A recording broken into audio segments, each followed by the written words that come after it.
एवं शुभाशुभ फलैः कर्मबन्धनै मोक्षसे। শুভ এবং অশুভ কর্মফল, আমরা একটা কাজ করবার সময় সব সময় যদি কি হবে না হবে, শুভ অশুভ ইত্যাদি ইত্যাদি ফলের প্রতি আকাঙ্ক্ষা না রেখে কাজ করার কথাটা হচ্ছিল, কর্মবন্ধন এনে দেয়। তা না হয়ে সন্ন্যাস যোগযুক্ত আত্মা সমস্ত কর্মফল তাকে সমর্পণ করে, কারণ সন্ন্যাস যোগযুক্ত আত্মা বলছে, আমি করছি না, সব তার কৃপাতে হচ্ছে, এই একটা ভাব নিয়ে যদি কাজ করা যায়, তিনি বিমুক্ত হয়ে আমাকে প্রাপ্ত হবেন ইত্যাদি আমরা পড়ে শেষ করেছি। আমি 29 থেকে পড়ছি। সমোহম সর্বভূতেষু নামে দ্বেষোস্তি না প্রিয়ঃ ये भजन्ति तु मां भक्त्या मयि ते तेषु चाप्यहम् अहं समः सर्वभूतेषु समः अहं सर्वभूतेषु समः। তারপর বলতে নামে দেশ্য না প্রিয়ঃ अस्ति। দেখুন কত সহজ সংস্কৃত। আমার কাছে সকল জীবই কিন্তু সমান। আমার কোনো এই প্রিয় অত্যন্ত ওকে বড় নির্দেশ করে এরকম কোনো রকমের ভাব কিন্তু আমার তারতম্য কিছুই নেই, কারণ তিনি হলো জগৎ পিতা। বাবা হোক মা হোক, তার কাছে তার সমস্ত সন্তান কেউ একটু খুব ভালো হতে পারে, বেশ পড়াশোনায় অত্যন্ত ভালো হতে পারে, আরেকজন এত বেশি নাও ভালো হতে পারে। যদি মূর্খও হয়, বাবা মা তো তার কাছে সন্তান তো সকলের তার কাছে সমান। তার জন্য আমি যখন জগৎ পিতা, আমি সৃষ্টি স্থিতি মূলে আছি, আমার কাছে সকলেই কিন্তু সমান। না প্রিয় না দ্বেষ্য। একজন আমার অত্যন্ত প্রিয়, আরেকজনকে আমি অত্যন্ত বিদ্বেষ ভাব সম্পন্ন আমি, তা কিন্তু কখনো নয় বলছেন। সমোহম সর্বভূতেষু নামে দেশ্য না প্রিয় अस्ति। কিন্তু অনেক সময় আমাদের মনে হতে পারে না, ভগবান বড় পার্সিয়াল, বড় পক্ষপাতী তো আমার অনেক সময় মনে করি। এই দোষটা আমরা অনেক সময় ভগবানে আরোপ করি, তাই না?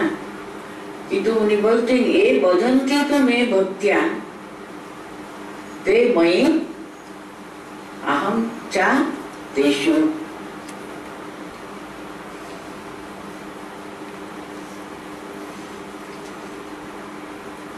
আমি তখন খুব ছোট ছিলাম। আমি একবার অনেক ছোটবেলাতে একজন মহারাজকে এই কথাটা বলে ফেলেছিলাম, আপনি ওকে বেশি ভালোবাসেন, অমুককে খুব কম ভালোবাসেন, একেবারে অপছন্দ করেন ইত্যাদি ইত্যাদি। তখন তিনি বলেছিলেন না, এত পরিষ্কার করে বলেছিলেন, এই যে এখন ভগবান যে কথা বলতেন, এই ভজন্তি তোমার ভক্ত্যা, তোমাদের মনে হতে পারে আমি তাকে খুব বেশি ভালোবাসি বলে, এটা আমার কোনো গুণ নেই। যিনি আমার ভিতরে আমাকে নিজেকে যত সমর্পণ করে দেন, তিনি আমার ভালোবাসাটাকে বেশি আকর্ষণ করেন, আকর্ষণ করে নেন। এটা আমার কোনো কৃতিত্ব না, কিন্তু নিজেকে আমি আমি আমি আমিটা আমরা যদি ত্যাগ করে ভগবানকে যদি বেশি ভালোবাসতে পারি, ভগবানকে আমাদের সর্বস্ব দিয়ে ভালোবাসতে পারি, তাহলে কি হয় আমাদের ভিতরে দেখবেন, আর আমি আমি যত কমে যাবে, তখন তহু তহু তহু তহু বেশি ভিতরে ঢুকে যায়। কিন্তু আমরা নিজেকে খালি করছি না তো, অহম, এই অহমিকা এত ভরপুর হয়ে থাকে, তিনি কোথায় থেকে ডুববেন? তার ডুববার কোনো জায়গায় থাকে না। যত নিজেকে আমরা ত্যাগ না করি, তত ভগবানকে কোথায় আমরা ভিতরে টেনে নিতে পারি বলুন? আমাদের যে মনে হচ্ছে উনি বেশি পার্সিয়াল, বেশি ভালোবাসেন, মহারাজ এত সুন্দর বুঝিয়েছিলেন। আমি তার সে কথার যে মর্মার্থ আর কি, যত বয়স হচ্ছে আমি এখন বুঝতে পারি। নিজেকে যত আমরা খালি করে দিতে পারি, অহমিকা দূর করতে পারি, ততই কিন্তু আমাদের ভিতরে ওই তিনি তিনি তিনি, না হম না হম, তুমু তুমু, এই ভাবটা ঢুকে। কিন্তু আমাদের প্রতিটি কাজে কিন্তু ভিতরে দেখবেন আমি আমার, এই ভাবটা এত ভরপুর হয়ে থাকে। তিনি কোথায় ডুববেন? ডুববার কোনো জায়গায় পাবে না। এখানে দেখুন ভগবান কি সুন্দর করে বলছেন দ্বিতীয় লাইনে, এ ভজন্তি তো মাম ভক্তিয়া, যে ভক্তি পরায়ণ হয়ে আমাকে যত ভজনা করে, সে কি করবে? তার ভক্তিটা তিনি ভগবানে তিনি ডুবে যান, ভগবানকে তিনি নিজের ভিতরে টেনে নিতে পারেন। ময়িতে তেষু চাপ্যহম, তার ভক্তির দ্বারা সেখানে অহংটা সম্পূর্ণ যত লুপ্ত হয়ে যায়, সেখানে তিনি ভরিয়ে দেন। আমি তার ভিতরে প্রবেশ করি। আর আরো বলতেন তেষু চাপ্যহম, তাদের ভিতরে আমি ঢুকে যাচ্ছি বেশি বেশি। এটা আমার কোনো কৃতিত্ব নয়, তাদেরই কৃতিত্ব। এটা আপনারা অনুভব করতে পারছেন ঠিক ঠিক ভাবে।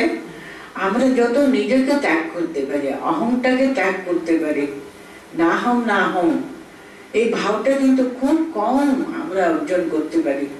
কারণ এই যে অহমিকা, অহম অহম, সে ফুল যেন সর্বদা আমাদের ভিতরে উঠতে থাকে।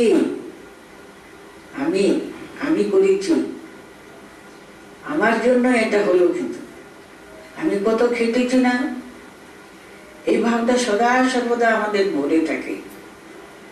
আমি না তুমি তুমি তুমি। ঠাকুর যেন এই এই যুগের যেন যুগমন্ত্র তিনি প্রদান করে যাচ্ছেন, না হম না হম, তুমু তুমু।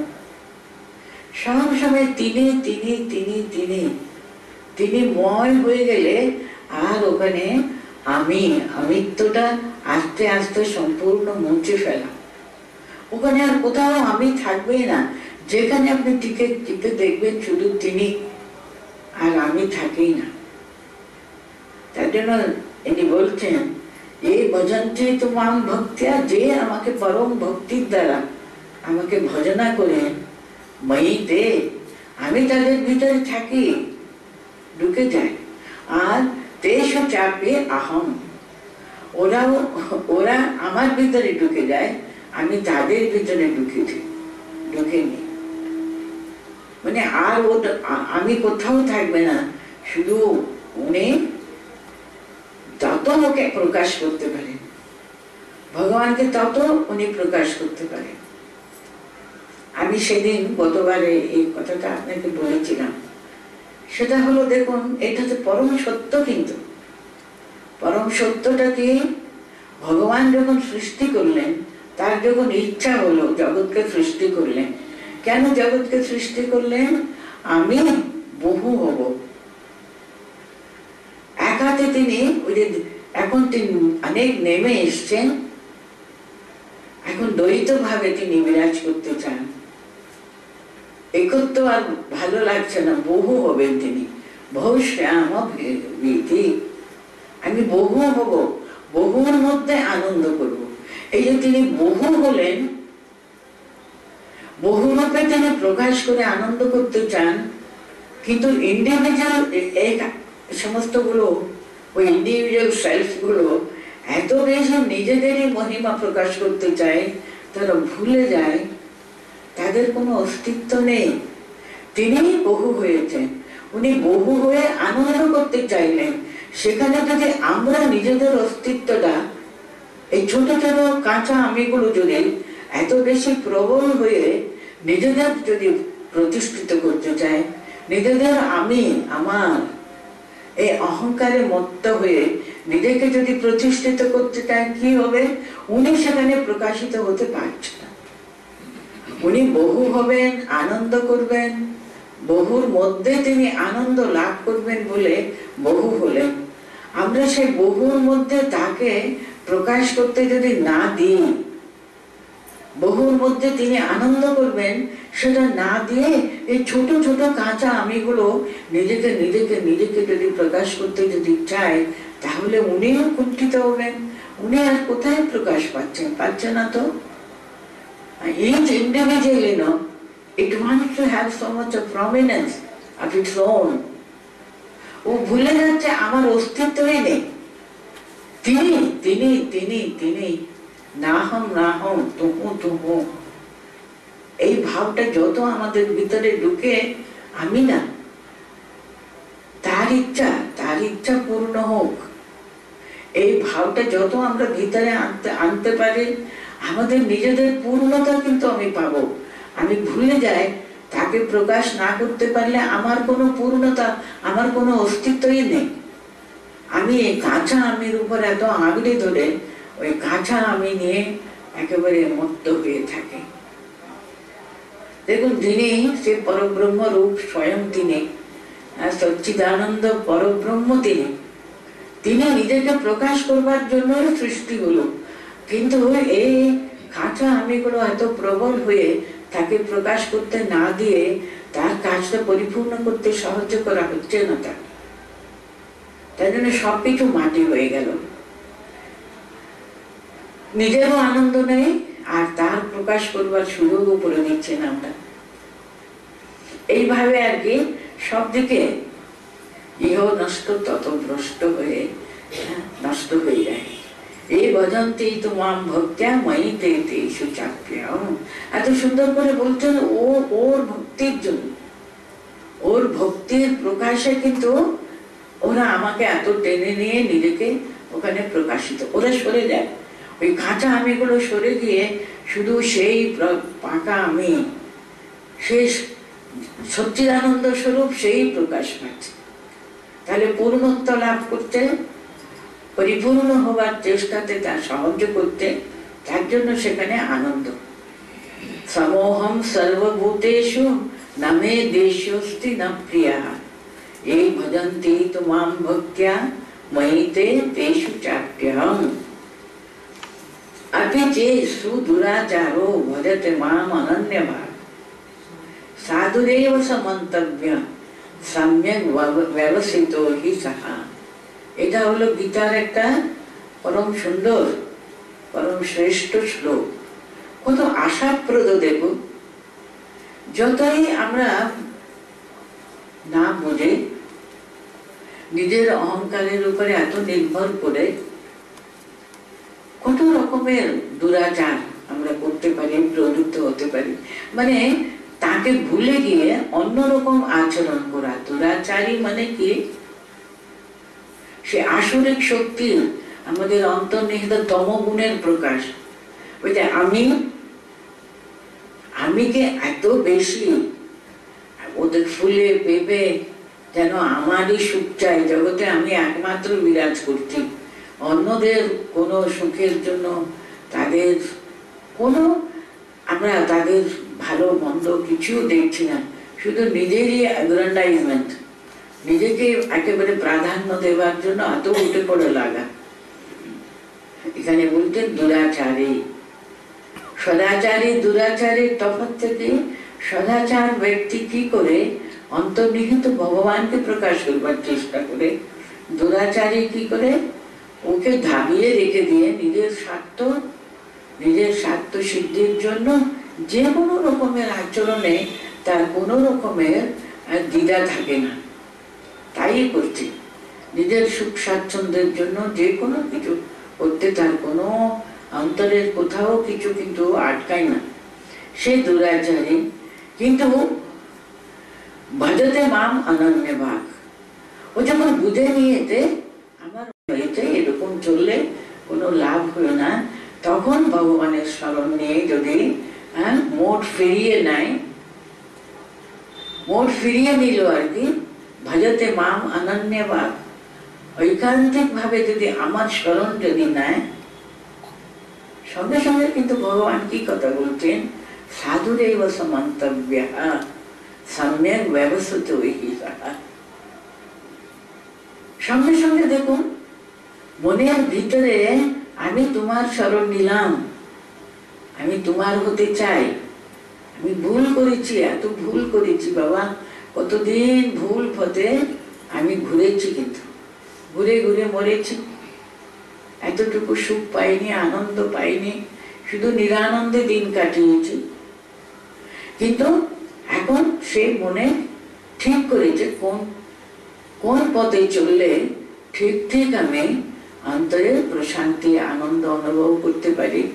সাধু, উনি বলছেন সাধুরেব সমন্তব্যঃ, সেটা মনটা ঠিক করেছে এই পথটা ঠিক নয়, সম্যক ব্যবস্থিত হি সাহা, এটা প্রচেষ্টা করছে না, ব্যবস্থিত হি সাহা, তার অধ্যবসায়টা, তার মনে যে ডিটারমিনেশন এখন এসেছে, আমি এটা এতদিন যা জীবন যাপন করেছি ওটা উচিত না, সৎ পথে চলিনি, আমি অন্যায় করেছি, এখন আমাকে ঠিক ঠিক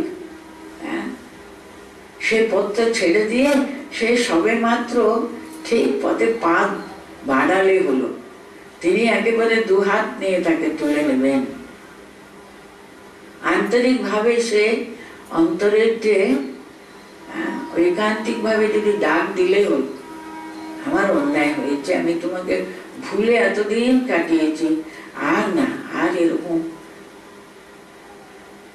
আমার প্রবৃত্তি এরকম হবে না। কিন্তু সঙ্গে সঙ্গে তিনি দেখবেন দুহাত বাড়িয়ে তিনি কিন্তু তুলে নেবেনই নেবেন। সাধুরেব সমন্তব্যঃ সম্যক ব্যবস্থিত হিসঃ, উনি ঠিক ঠিক ডিটারমিনেশন নিয়েছেন আমার এখন কি করা উচিত। সাধুরেব সমন্তব্যঃ, তাকে কিন্তু দেখুন একবার অন্তরে শরণাগত হলে হলে ভক্তির স্পর্শ, এটাকে বলে স্পর্শ মনি, ছোঁয়া মাত্র কিন্তু শোনা হয়ে যায়। একটা ঠাকুর বলতে না, অন্ধকার ঘরে একটা আলো নেমে গেলে কি আস্তে আস্তে আস্তে কি অন্ধকারটা সরে যায় না, তো আলো নিয়ে যাওয়া মাত্রই কিন্তু অন্ধকার সরে যায়, দূর হয়ে যায়। ঠিক তেমনি তার চরণে যদি আমরা একবার আন্তরিক ভাবে স্মরণ নিয়ে, আমি তোমার স্মরণ নিলাম, আমাকে তুমি রক্ষা করো রক্ষা করো, আন্তরিক ভাবে একবার প্রার্থনা করলে হলো, তিনি কিন্তু ঠাকুর বলতেন তুমি এক পা এগো, তিনি 100 পা এগিয়ে আসবেন। সেটা যে কত বড় সত্যি আধ্যাত্মিক জীবনে, এখানে তিনি বলছেন সাধুরেব সমন্তব্যঃ সম্যক ব্যবস্থিত হিসঃ, কারণ তার যে প্রচেষ্টা অধ্যবসায় অত্যন্ত উচিত, অত্যন্ত উত্তম। কিন্তু এটা মনে মনে একটা প্রতিজ্ঞা করেছে, আমি কিন্তু ওই রকম ভাবে আর চলবো না, আমি কিন্তু এই দিকে চলব, ভগবানের দিকে মোট ফিরিয়ে দিন মনটা। কত বড় একটা আশাপ্রদ কিন্তু ভগবত গীতা বলতে, একবার তুমি ভগবানের চরণে শরণ নিলে হলো, তিনি কিন্তু সঙ্গে সঙ্গে তোমাকে আশ্রয় দেবেনই দেবেন, এখানে কোনো সংশয় নেই। আপনি চেত সুদুরাচারও বজাতে, অত্যন্ত দুরাচারীও যদি আমাকে যদি ভজনা করেন, অনন্য ভাব, কিন্তু মানে পাঁচিকে পাঠানা শরণাগতি চাই, তাকে একবার ধরলে কিন্তু দৃঢ়ভাবে অনন্য ভাবে তার শরণ নেওয়া, অনন্য ভাবে শরণ নিলে হলো সাধুরেব সমন্তব্যঃ সম্যক ব্যবস্থিত হিসঃ। আরো বলছেন, এর পরের শ্লোকটাও কিন্তু তারই কন্টিনিউশন, ক্ষিপ্রম ভবতি ধর্মাত্মা শাশ্বত শান্তি নিগচ্ছতি কৌন্তেয় প্রতিজানেহি নামে ভক্ত প্রণশ্যতি। কত বড় কথা ভগবদ গীতায় আছে, একবার ভেবে দেখুন। নামে ভক্ত প্রণশ্যতি প্রতিজানেহি মে পার্থ কৌন্তেয় প্রতিজানেহি নামে ভক্ত প্রণশ্যতি নামে ভক্ত প্রণশ্যতি। বলছেন ধর্মাত্মা ক্ষিপ্র ধর্মাত্মা ভবতি। তিনি সঙ্গে সঙ্গে কিন্তু ধর্মাত্মা হওয়ার পথে এগুচ্ছেন, কিন্তু হবেনি ভবতি বলতেন, ভবিষ্যতে কিন্তু বলেনি, ভবতি বলতেন, হবেনি, হয়ে যাচ্ছেন, হচ্ছে উনি দেখতে পাচ্ছ না, ধর্মাত্মা হয়ে যাচ্ছেন। শুধু কি ধর্মাত্মা হওয়া না, ভগবত ভক্ত হওয়া না, তিনি শাশ্বতী শান্তিম নিগচ্ছতি, শাশ্বত শান্তিম নিগচ্ছতি। সে পরমা শান্তির অধিকারী হবে, পরমা শান্তি তিনি প্রাপ্ত হবেন। অনেক সময় হয়তো ভক্তি পথ অবলম্বন করে এগোতে হলে তার ভিতরে ভিতরে যত সব ছিল সব বেরোতে থাকে। তখন অনেক সময় মনে হবে কি হলো, ভগবানের দিকে এগিয়ে আরো কত কি অন্যায় করে বেড়াচ্ছে রে বাবা, এরকম মনে হতে পারে। কিন্তু ওদের ভিতর কারটা সব যেন ধুয়ে মুছে পরিষ্কার করতে হবে। তো অনেক সময় আমরা ধরতে পারবো না, আরো বোধহয় বেশি রাগারাগি অনেক কিছু ওর বাইরে প্রকাশিত হতে পারে, কিন্তু সেটা হলো ভিতরে। যেমন দেখুন একটা জঙ্গলে, একটা বনে অরণ্যে যদি প্রতিদিন আমরা যে পথ দিয়ে গেলে কি বা দেখি, আমরা হয়তো একটা পশু, একটা হিংস্র পশু বোধহয় এরকম করে একবার আমাদের সামনে দিয়ে পালিয়ে গেল, একবার হয়তো আমরা কিছু দেখবো, তাই না? একটা পাখি, একটা হয়তো হরিণ হঠাৎ আমরা দেখতে পারলাম এরকম। কিন্তু আগুন যদি আগুন লেগে গেল, তখন দেখবেন কত সাপ, কত ওখানে যে জন্তু যত ছিল সবাই যেন বেরোতে থাকে না? ঠিক তেমনি ওই এখন ভিতরে ভগবত ভক্তিতে এমন ভাবে তন্ময় হয়ে যাচ্ছে না, অনেক সময় তার সমস্ত কর্মগুলো বাইরে বেরোতে থাকে। অনেক কিছু হয়তো যেটা বিরুদ্ধ আচরণও করে ফেলতে পারে, কিন্তু সেটা বেরিয়ে যাবার জন্য, চলে যাবার জন্য বাইরে বহুত বেশি করে হয়তো প্রকাশও হতে পারে, কিন্তু কাজ হচ্ছে। কিন্তু মানে ঔষধের কাজ আরম্ভ হয়ে গেছে, ভগবত প্রেমের যে কাজ ভিতরে আরম্ভ হয়েছে, ওর অশান্তি, ওর খিটখিটে ভাব, ওইটা হয়তো আরো অনেক বেশি প্রকাশিত হতে পারে। এসব কিন্তু ওর মঙ্গলের জন্য, ওর কল্যাণের জন্য, ভয় পাবার কিছুই নেই। ওর অনেক বেশি ভিতরে কষ্ট ভিতরে বেরোতে পারে, কিন্তু তাতে ভয় পাবার কিছুই নেই। ক্ষিপ্রম ভবতি ধর্মাত্মা শাশ্বত শান্তি নিগচ্ছতি। উনি আশ্বাস দিয়েছেন, ভয় পাবার কিছু না। মনের ভিতরে এত অশান্তি, মনের ভিতরে এত বেশি একটা অসহ্য কষ্ট কত কি হতে পারে, ভয় পাবার কিছুই নেই। একটু অপেক্ষা করে দেখলে বুঝে যায়, আস্তে আস্তে আস্তে ও পরম শান্তি লাভ করবে। শাশ্বত শান্তি নিগচ্ছতি ক্ষিপ্রম ভবতি ধর্মাত্মা শাশ্বত শান্তি নিগচ্ছতি কৌন্তেয় প্রতিজানে। অর্জুনকে উনি এমন আনন্দে তিনি উৎফুল্ল হয়ে বলতেন, তুমি একেবারে দুহাত তুলে বলো ভগবানের ভক্তের কোনো বিনাশ নেই। এই কথা কিন্তু পরম সত্য, কিন্তু তুমি এতটুকু সংকোচ করো না, দুবাহু তুলে তুমি বলো ভগবানের ভক্তের কোনো বিনাশ কখনো হতে পারে না।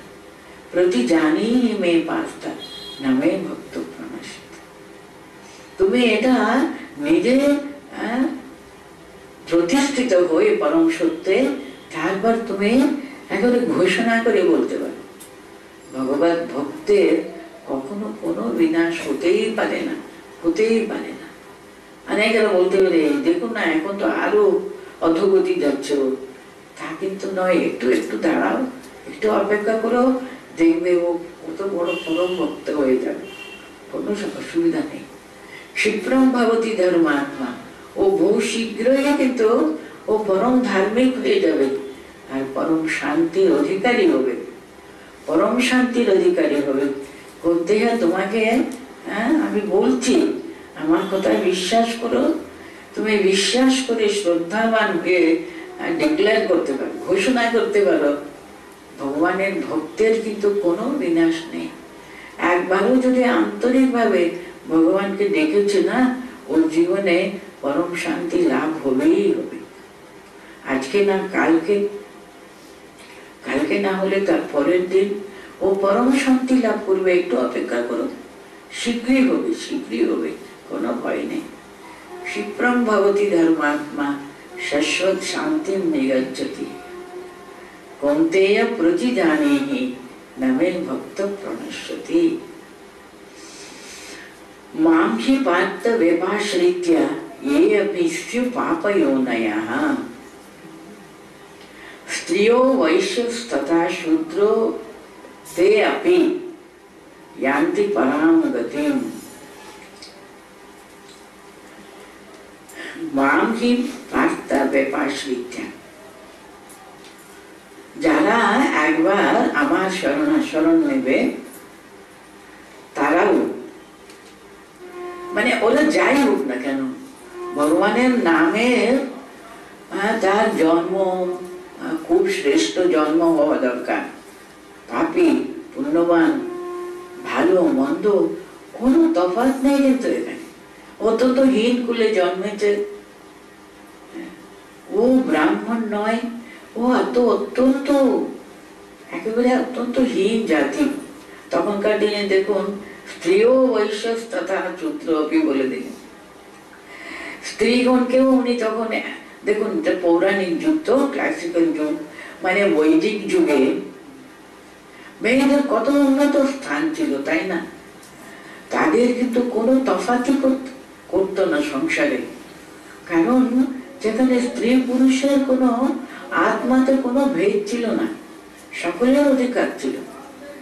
আপনারা শুনলে অবাক হয়ে যাবেন, তখনকার দিনে ছেলে মেয়ে দুজনকেও কিন্তু প্রাপ্ত বয়স, মানে ওদের 7-8 বছর হলেই কিন্তু উপনয়ন সেরেমনি হতো, তারপরে ওরা ব্রাহ্মণ হলেই হলো। ব্রাহ্মণ বৈশ্য ক্ষত্রিয় সকলের কিন্তু উপনয়ন হতো, কিন্তু শুধু শূদ্রের হতো না। আর বিশেষ করে শূদ্র মানে ট্রাইবাল পিপল, সে ওদেরকে পাপজনয়া বলছেন উনি, ওরা অত্যন্ত নিকৃষ্ট জন্ম ওদের বলে। কিন্তু উনি বলতেন কৃষ্ণ নামে, ভগবানের নাম নিতে সেখানে জাতি কুল সম্মান স্ত্রী পুরুষ কোনো ভেদাভেদ নেই। পৌরাণিক যুগে একটু একটু স্ত্রীদের এসবগুলো পড়া উচিত না, হেনা তেনা এসব এসে গেছিল, যেখানে আপনারা আমি যেটা বলছিলাম তখনকার দিনে ওদেরও কিন্তু ওরাও পড়াশোনা করতেন, গুরুকুলে বাস করতো, কিংবা বাড়িতে বাবার কাছে বাবা থাকতেন। অত্যন্ত উনি তো এসব ব্যাপারে পড়াশোনা করে, ও তো ব্রহ্মচর্য পালন করে গুরুকুলে থেকে পড়াশোনা করে তো বিবাহ করে সংসারে তারা রয়েছেন, তার জন্য ওদের কাছে পড়তো কিংবা গুরুকুলে গিয়ে বাস করে পড়াশোনা শিখত। কত শাস্ত্রজ্ঞ মৈত্রেয়ীর মতো কথা বলুন, বৃহদারণ্যকের উপনিষদে আমরা পাই। ওকে যখন তার স্বামী যাজ্ঞবল্ক্য, মানে উনি সন্ন্যাস আশ্রম গ্রহণ করবেন, তার সমস্ত যে সব প্রপার্টি ছিল, এটা বিশাল বড় গুরুকুল থাকবে, ওদের ল্যান্ডের প্রপার্টি কত থাকে, ওইসবগুলো ওনার দুটি স্ত্রী কাত্যায়নী মৈত্রেয়ী, তাদের মধ্যে দুজনকে ভাগ করে দিতে চাইছেন। এখন বাবা তোমরা দেখাশোনা করো, আমি কিন্তু অনেকদিন তো গারস্থ আশ্রম পালন করেছি, এবার আমি সন্ন্যাস আশ্রম গ্রহণ করে চলে যাচ্ছি। মৈত্রেয়ী জিজ্ঞাসা করছে, আচ্ছা আপনি আপনি আমাদেরকে এইসবগুলো দিচ্ছেন, তাতে তো আপনারা যেটা আমাদের উপদেশ দিয়েছেন সে অক্ষর ব্রহ্মকে প্রাপ্তি, তা হবে তো? তখন উনি বলছেন, তা কি করে হয়? তুমি সম্পত্তি নিয়ে ঐহিক, এই লৌকিক এসব সম্পত্তি নিয়ে তুমি এর দ্বারা তুমি পরব্রহ্মকে প্রাপ্ত হবে, এটা কি কখনো হতে পারে? কখনো হবে না। সঙ্গে সঙ্গে দেখুন একজন মহিলার উত্তর, এনাহম নামৃতস্যাম কিমাহম তেনা কুরিয়াম। আচ্ছা, আপনি জেনে শুনে যার দ্বারা আমরা পরম শ্রেয়কে লাভ করবো না, সেটা আমাদেরকে দেওয়ার জন্য ব্যস্ত হচ্ছেন কেন? এটা নিয়ে আমি কি করব? তাহলে কি আমি আবার কি করব যার দ্বারা আমরা পরম শ্রেয়কে লাভ করব না? দেখুন, একজন মহিলা তো বলতে পেরেছিলেন, মানে তখনকার দিনে সে সবাই সব মিলে সন্ধ্যা হয়ে গেলে সে অগ্নির সামনে বসে সবাই সন্ধ্যা বন্দনা করতেন, সবাই ভগবানকে ডাকতেন।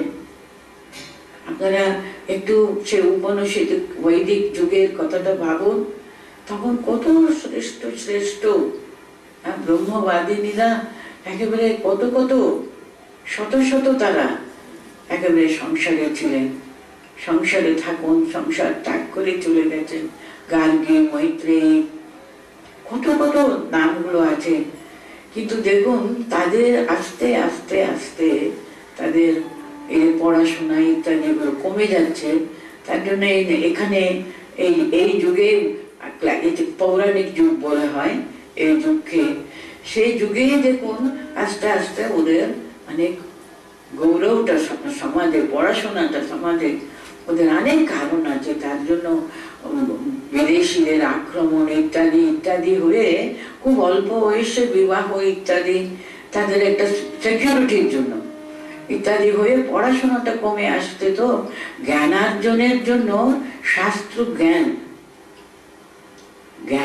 বিশেষ করে জ্ঞান মার্গে এগিয়ে যাওয়া মেয়েদের পক্ষে আস্তে আস্তে কমে আসছে। তার জন্য এখানে স্ত্রীও বৈশ্য তথা শূদ্র। এখন বৈশ্য শুধু ব্রাহ্মণ ক্ষত্রিয় এদের ভিতরেই কিন্তু এসবগুলো পড়াশোনা ইত্যাদি গুলো এখন একেবারে সীমাবদ্ধ হয়ে গেল। এখন বৈশ্য, শূদ্র, স্ত্রীগণ পর্যন্ত তার অধিকারী হচ্ছে না। তাই জন্য এত সহজে এখানে বলে দিচ্ছে, স্ত্রীও বৈশ্য তথা শূদ্র স্থাপে আনতে পরাঙ্গতি। কিন্তু আমাকে যদি স্মরণ নেওয়া ভক্তি মার্গটা কিন্তু কারোর জন্য কিন্তু অপ্রাপ্য ছিল না। জ্ঞান মার্গ হয়তো অনেক পড়াশোনার সাপেক্ষ, তো সে মার্গে বোধহয় এগুতে ওদের সুবিধা ছিল না। কিন্তু ভগবানকে ভক্তি করবে, ভগবানকে ডাকবে, ভগবানের অস্তিত্ব বিশ্বাস করে তাকে স্মরণ নিবে, সেটা কিন্তু সকলের অধিকার আছে। তোমরা শাস্ত্র পাঠ করেছো না করোনি, তোমরা ভালোভাবে সংস্কৃত জ্ঞান লাভ করে গুরুকুলে গিয়ে এইসব উপনিষদ বেদ ইত্যাদি গুলো পড়াশোনা করেছো না করোনি, সেটা কোনো ব্যাপারই না। ভগবানের শরণ নেওয়া, ভগবানের বিশ্বাস রেখে তার চরণে শরণ নেওয়াতে সকলের অধিকার আছে। তার জন্য এখানে বলছেন, স্ত্রীও বৈশ্য তত শূদ্রস্তে আপি ইয়ান্তি পরাম গতিম। আমার আশ্রয় করে তারা পরম গতি লাভ করতে সকলের অধিকার আছে। ভক্তি মার্গে এগুতে মানুষের কোথাও, কারণ জ্ঞান মার্গ আশ্রয় করতে গেলে ওই সবগুলো বৈদিক বেদ উপনিষদ কণ্ঠস্থ করা এসবগুলো খুব দরকার। কিন্তু ভক্তি মার্গে সকলের অধিকার, কোনো এখানে ভেদাভেদ নেই। সেটা উনি বলছেন, মা কি পান পার্থ ব্যাপাসিত এ অপিষ্ট। শুধু কি স্ত্রী বৈশ্য শূদ্রের কথা বলছেন, পাপাইও নয়, মানে যারা ট্রাইবাল পিপল। আপনারা শবরীর কথা আপনারা শুনেছেন নাকি আমি জানি না।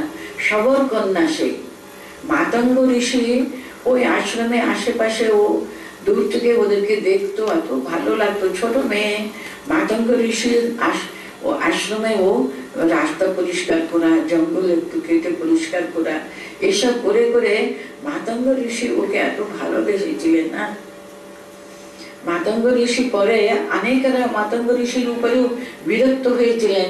একটা মেয়ে সবসময় গুড়গুড় করে, সে আবার ওই সহজ জাতির মেয়ে, তাকে এত আশ্রয় দেবার কি দরকার বলে। পরবর্তী সময়ে কিন্তু মাতঙ্গ ঋষি তাকে আশীর্বাদ করেছিলেন, তাকে মন্ত্র দীক্ষা দিয়েছিলেন, তাকে বলেছিলেন দেখবে এই যুগে এই সময় ভগবান নেমে এসছেন কিন্তু শ্রী রামচন্দ্র রূপে, আমি তোমাকে আশীর্বাদ করছি। রাম মন্ত্রে তাকে দীক্ষা দিয়েছিলেন, তুমি এই মন্ত্র উচ্চারণ করে সব সময় জপ করতে থাকো, আমি তোমাকে আশীর্বাদ করছি, তোমার ইষ্ট দর্শন হবে। সে মেয়েটি সেই গুরু বাক্যে এমন বিশ্বাস রেখে বসে থাকতো, কিন্তু রাম আসবেন আসবেন আসবেন। কেমন সুন্দর ও একা সারা জীবন কাটিয়েছে, সে আসন পেতে, জায়গা পরিষ্কার করে, পাতা পেতে, ফল টল সব গুছিয়ে রেখে, একটা পাত্রতে জল রেখে বসে থাকতো, রামচন্দ্র আসবেন। গুরু বলে গেছে না রামচন্দ্র আসবেনই। সেটা একদিন না, এক মাস না, এক বছর না, দিনের পর দিন, বছরের উপর বছর, ওর কিন্তু গুরু বাক্যে এমন অটুট বিশ্বাস না। আপনি রামায়ণের সবরীর, সেটা দেখুন সত্য যুগে রামায়ণের কথা, সেই ত্রেতা যুগের কথা বলছি আমি। একটা সবর কন্যা সবরী, রামচন্দ্র যখন সীতা হরণ হয়ে গেছে, তাকে খুঁজতে খুঁজতে যখন বেরিয়েছেন, ওর আশ্রমের কাছে কাছে এসে নাকি ও যেখানে থাকতো, ওটা পর্ণকুটিরে থাকতো, কিন্তু এখন সবারই খুব বৃদ্ধা, চোখ ভালো দেখতে পায় না, রোজ রোজ উঠে গিয়ে নতুন করে জল তুলে নিয়ে আসতে পারছে না, পুষ্করণী কাছেও যেতে পারছে না, অনেক কষ্টে ও 2-3 দিন অন্তরে অন্তরে অনেক কষ্ট করে জল তুলে নিয়ে আসে, ফল তো গাছ থেকে পেড়ে টেড়ে নিয়ে এসে রাখে, সে বসে থাকে, রামচন্দ্র আসবেন, রাম নাম জপ করতে করতে বসে থাকে। সেই সুন্দর রামচন্দ্র তো এলেন, এবং লক্ষণকে বলছেন তুমি দেখো তো আমার বড় জল তৃষ্ণা পাচ্ছে, একটু আমি এখানে কাছে কোনো আশ্রম বোধহয় আছে। লক্ষণ গাছের পিছনে একটুখানি ঘুরে টুরে এসে বললো না না, এখানে কিছু নেই, চলো আমরা আরো হাঁটি অনেক দূরে। রামচন্দ্র কিন্তু কিছুতেই যাবে না, না না আমি জানি এখানে কিন্তু আছে আশ্রম, দেখো না কোনো ভক্ত কিন্তু এখানে আছেন, দেখো না। সেই লক্ষণ একটা গাছের উপর উঠে নাকি অনেক দূর দূর থেকে ভালো করে লক্ষ্য করে দেখছে, এখানে আশ্রম বোধহয় ছিল, এখন কি হয়েছে জানি না, খুব জঙ্গলে একেবারে ভরে গেছে আর কি। সত্যি ও তো পরিষ্কার টরিষ্কার করবার আর ক্ষমতা রাখে না। যাই হোক, খুঁজে খুঁজে তো উনি এলেন, এসে সবরীর কাছে গিয়ে বলতেন সবরী আমি এসেছি গো, এই তো আমি এসেছি। তখন সবরী তো ভালো করে চোখে দেখতে পাচ্ছে না, ওনার হাত পা এরকম হাতরে হাতরে দেখে এসেছো এসেছো তুমি বসো। তার জল ফল যা যা সব সংগ্রহ ছিল তাকে খেতে দিচ্ছেন, তারপর বলছেন তুমি দাঁড়িয়ে থাকো, এবার তাহলে আমি আমার শরীরটা ছেড়ে দিই। দেখুন এমন শক্তি ও অর্জন করেছে, আর ইচ্ছা মাত্র সে শরীর ত্যাগ করতে পারে। তুমি এসেছো, আমার তো আর তোমার স্পর্শ করেছি, তোমাকে পেয়েছি, আর তো এই জীবনের আর কোনো প্রয়োজনই নেই আমার। ও শ্রী রামচন্দ্রকে সামনে রেখে রেখে রেখে দেখতে দেখতে দেখতে সে নিঃশ্বাস রুদ্ধ করে ও প্রাণ ত্যাগ করলো। আর ভগবান স্বয়ং তিনি তার শেষ কৃত্যটা করে তাকে দাহ করে তারপর ওখান থেকে গেলেন। মানে একটা সবর কন্যা, পাপ জন্য বলতেন ভগবান শ্রীকৃষ্ণ। এটা আগে যুগের কাহিনী, ভগবান কৃষ্ণেরও আগে শ্রী রামচন্দ্র এসেছিলেন, তো এই পাপ এও না, তাই জন্য সবরই উদাহরণটা দিলাম। স্ত্রীও বৈশ্য তথা শূদ্র অতি, আর আগে বলেছেন পাপইও না, সবাই কিন্তু পরাং গতিম ইয়ান্তি, ওরা পরম শ্রেয় লাভ করতে কোথাও কোনো বাধা নেই। তাহলে কিং কোন ব্রাহ্মণা পুণ্যা ভক্ত্যা রাজশ্রেয়স্তথা অনিত্যম অসুখম লোকম ইমং প্রাপ্য ভজস্ব মাম। কি সুন্দর কথা বলুন। তাহলে তুমি, উনি বলতেন, হ্যাঁ, পুনঃ ব্রাহ্মণাঃ পুণ্যাঃ ভক্তাঃ পুণ্যাঃ ব্রাহ্মণাঃ ভক্ত্যা রাজশ্রেয়স্ততা। যারা ক্ষত্রিয় তারা রাজা, কিন্তু ঋষি রাজশ্রী, মানে রাজা হয়েও ভগবানের উপর এত ভক্তি, এত ওর অন্তরের যে এত তার প্রতি শ্রদ্ধা ভক্তিতে ভরপুর, রাজা হলেও তারা ঋষি সমান। তাই জন্য রাজর্ষি বলছেন, তুমি রাজশ্রী, তুমি আর পূর্ণ যারা পূর্ণ ব্রাহ্মণ কুলে জন্মেছে, কিংবা যারা ক্ষত্রিয় হয়েও রাজা হয়েও কিন্তু ঋষির মতো ভগবানের প্রতি তার ভক্তি আছে, তাদের কোনো কথা আছে? তারা তো এমনি ভগবানকে পাবে, কোনো চিন্তা নেই। তুমি তাহলে কি করে? ইমম অনিত্যম অসুখম লোকম প্রাপ্যা ভজস্ব মাম। তুমি জগতে জন্মেছ, আর এই জগৎটা কিরকম? জগতের গুণবাচক গুলো দেখো না। ইমম অনিত্যম অসুখম লোকম প্রাপ্যা, এই যে নিত্য শুদ্ধ পরব্রহ্ম জীবাত্মা রূপে এই অনিত্য, আজকে আছে কালকে নেই, এই যে অনিত্য আর অসুখম, এখানে এতটুকু সুখ শান্তি নেই এই জগতে। এরকম একটা জগতে এসে সে আত্মার কি দুঃখ দেখুন তো, দুঃখ অশান্তি, অথচ আত্মা কিন্তু সচ্চিদানন্দ স্বরূপ। তুমি রাজশ্রী, তুমি আমাকে আমার ভজনা করো। মনে রাখো, মানব জীবনের আদর্শ কিন্তু এই যে অনিত্যম অসুখম লোককে নিয়ে মুগ্ধ হয়ে থাকা তো নয়, তো তোমাকে আমাকে ভজনা করা। ভজস্ব মাম। এই জন্ম, নরজন্ম সার্থক হবে কখন? সে ঈশ্বর প্রাপ্তিতে। তাই জন্য তুমি যখন রাজকুলে জন্মেছ, রাজশ্রী মতো তোমার ভক্তি জন্মেছে, তাহলে তুমি এই অনিত্য অসুখ লোকে কেন তুমি এই সামান্য একটা সুখের পিছনে ছুটছ, লালায়িত হচ্ছ? তুমি আমাকে ভজনা করো। আমাকে ভজনা করে নিত্য সেই নিত্য শুদ্ধ সেই লোক প্রাপ্ত হবে। তো কিম পুনঃ ব্রাহ্মণা পুণ্যা ভক্ত্যা রাজশ্রেয়স্ততা অনিত্যম অসুখম লোকম ইমম প্রাপ্যা ভজস্ব মাম। এই জগতে যখন জন্মেছ, আমাকে ভজনা করে আমাকে পাবার চেষ্টা করো। আমার প্রাপ্তি হলো মনুষ্য জন্মের কিন্তু সার্থকতা। সেটাই কিন্তু এই মনুষ্য জন্মের যে লক্ষ্যটা, কিন্তু সেটা পাবার চেষ্টা করো তুমি। যদি উনি জিজ্ঞাসা করেন কেমন ভাবে পাবো আমি, এই পরের শ্লোকে দেখবেন ওই পথটা বলে দিচ্ছেন, মেথড। কি মেথডে কি করলে, কেমন ভাবে এগুলে মানুষ ভগবানের সন্নিধি লাভ করতে পারে। মন্মনা ভবা মদ ভক্ত মদ্যাজি মাম নমস্কুরু মামে বৈশ্যসি যুক্তেব আত্মনা আত্মানম মৎপরায়ণঃ। ক্রোধ আদর করলে কি হবে? মন্মনা মদ ভক্ত মদ্যাজি ভবা মাম মামে বৈশ্যসি মাম নমস্কুরু। না, সেকেন্ড লাইনে কিন্তু মৎপরায়ণঃ মদ আত্মানম যুক্তৈ মামে বৈশ্যসি। মনমনা মানে কি? সমগ্র মন আমাকে দাও।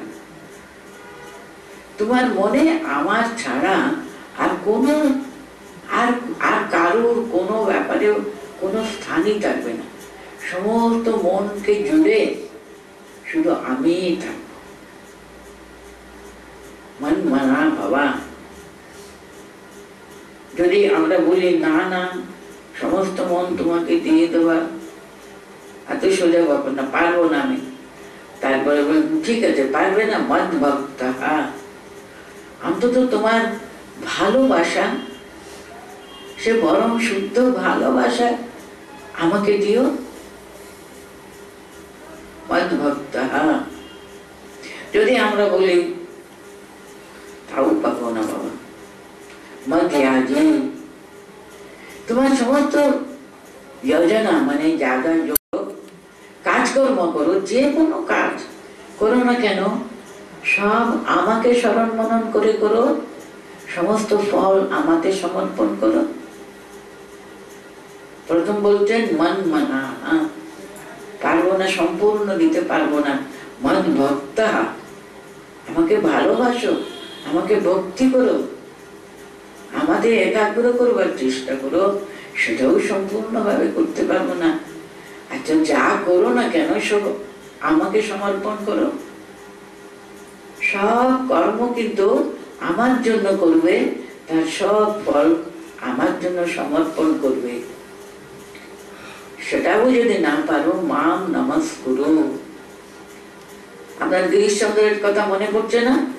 শ্রী রামকৃষ্ণদেব ওকে বলেছিলেন দুবেলা অন্তত আমাকে একটু মনে করো।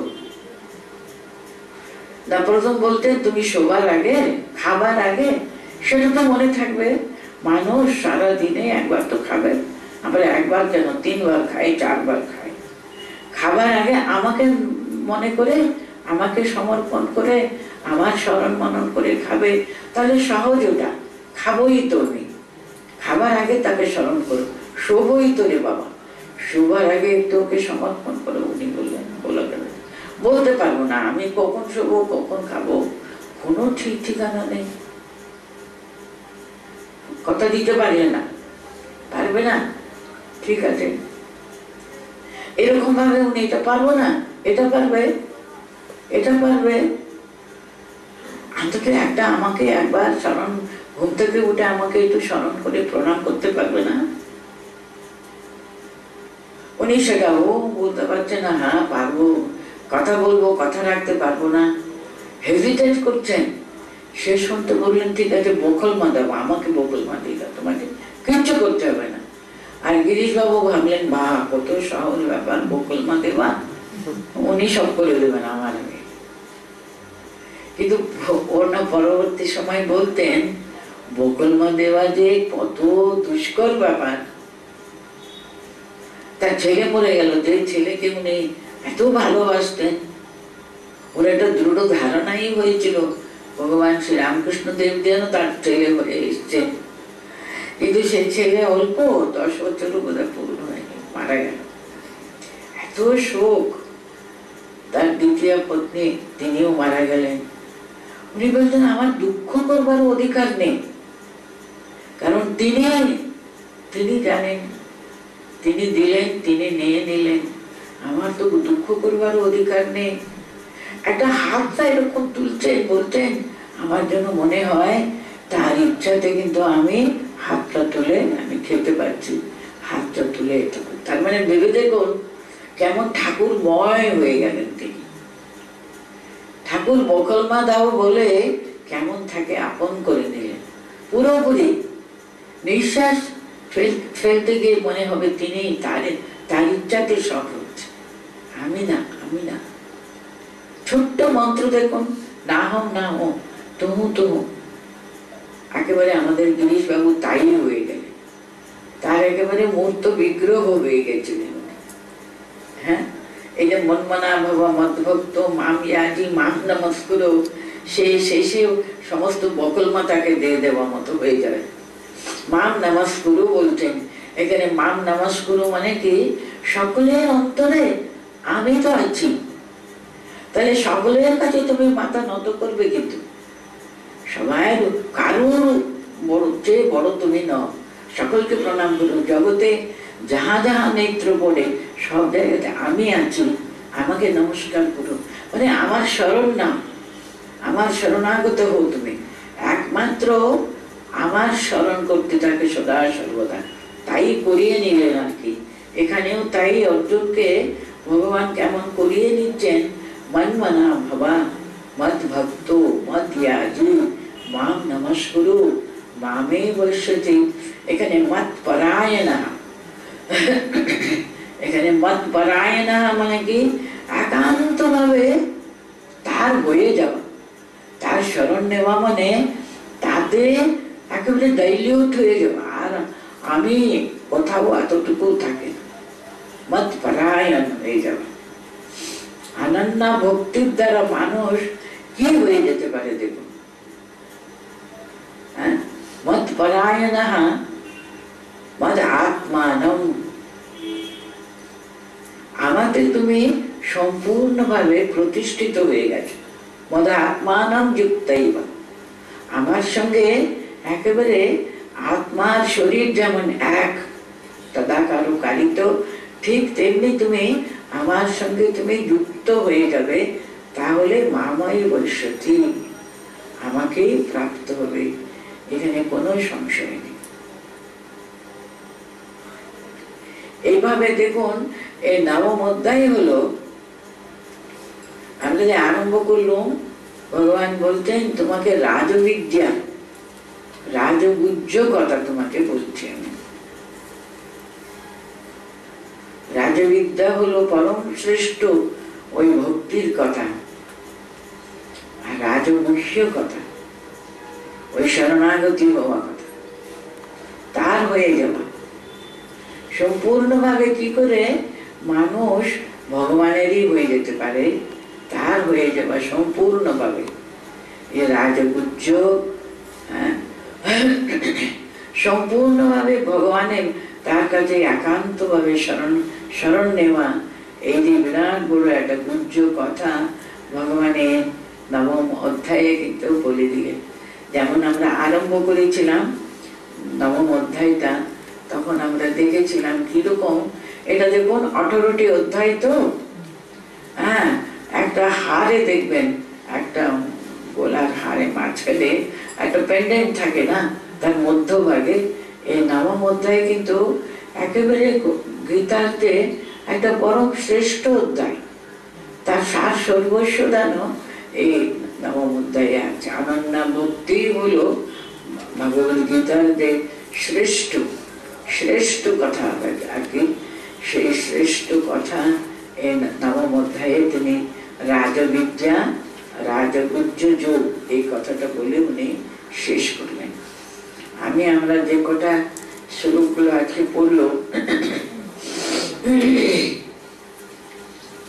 এটা পড়ে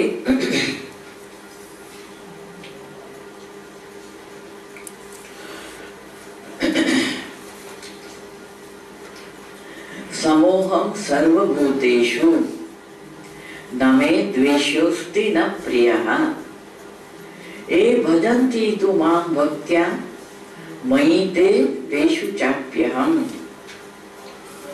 अपि चेत् सुदुराचारो भजते माम् अनन्यभाक् साधुरेव स मन्तव्यः सम्यक् व्यवसितो हि सः क्षिप्रं भवति धर्मात्मा शाश्वत शांतिं निगच्छति कौन्तेय प्रतिजानीहि न मे भक्त प्रणश्यति मां हि पार्थ व्यपाश्रित्य ये अपि स्युः पापयोनयः स्त्रियो वैश्यस्तथा शूद्रो ते अपि यान्ति परां गतिम् किं पुनः ब्राह्मणाः पुण्या भक्त्या राजश्रयस्तथा अनित्यं असुखं लोकं इमं प्राप्य भजस्व मां मन्मना भव मद्भक्तो मद्याजी मां नमस्कुरु मामे वैश्यसि युक्तैव आत्मानं मत्परायणः। इति श्रीमद्भगवद्गीतासु उपनिषत्सु ब्रह्मविद्यायां योगशास्त्रे श्रीकृष्णार्जुन संवादे राजविद्या राजगुह्यो योग नवमोऽध्यायः।